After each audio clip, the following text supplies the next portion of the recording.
Nearly 2 decades after 9/11, America is washing its hands of the Middle East, a withdrawal that began with President Barack Obama and has accelerated under his successor, even as the Islamist threat persists.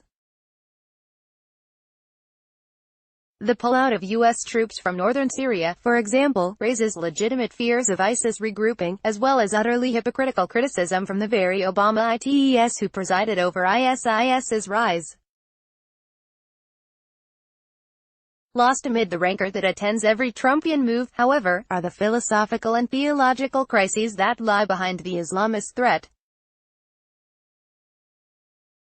The war on terror started 18 years ago, says Sheikh Mohammed Al Isa, the Secretary-General of the Muslim World League, as we sit down for an interview in a Ritz-Carlton penthouse suite overlooking Central Park. What do we see now? Has terrorism shrunk or has it expanded? There is something wrong with the equation. The Sheikh isn't opposed to counter-terror operations. His point is that military action alone will never be enough to win a war of ideas. Since assuming leadership of the Mecca-based League in 2016, the former Saudi Justice Minister has emerged as a force for Islamic moderation.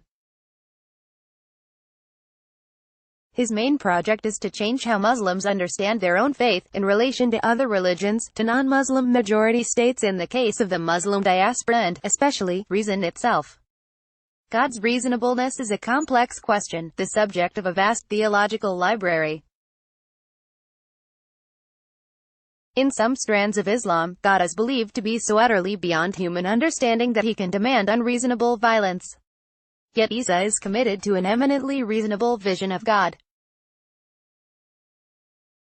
All three monotheistic faiths, he tells me, agree on the existence of God, that he is the Lord of heaven and earth. And all three agree that God's demands are reasonable.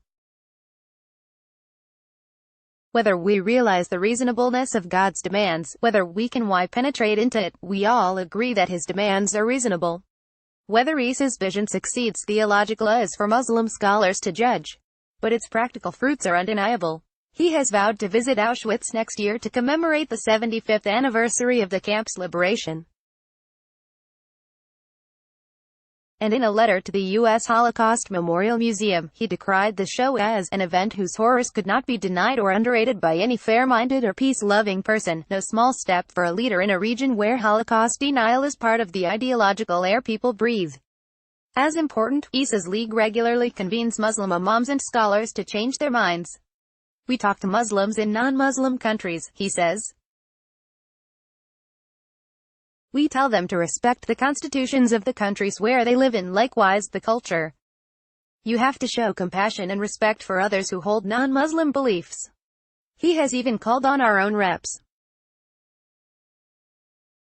Rashida Tlaib and Ilhan Omar, to promote Muslim integration and to renounce playing the Muslim victim card. His efforts culminated in May in a statement drafted under his auspices, and signed in Mecca by some 1,200 Islamic scholars. The Charter of Mecca declares that all people are equal under God, and that Muslims have a special responsibility to deter the promotion of hatred and the instigation of violence and terrorism. How far does Isa take the commitment to reasonable dialogue? He asks an aide to pull up a photo of the Sheikh standing next to Marine Le Pen, the French nationalist leader, who isn't exactly known for charitable views of Islam. She is a friend now, the Sheikh says.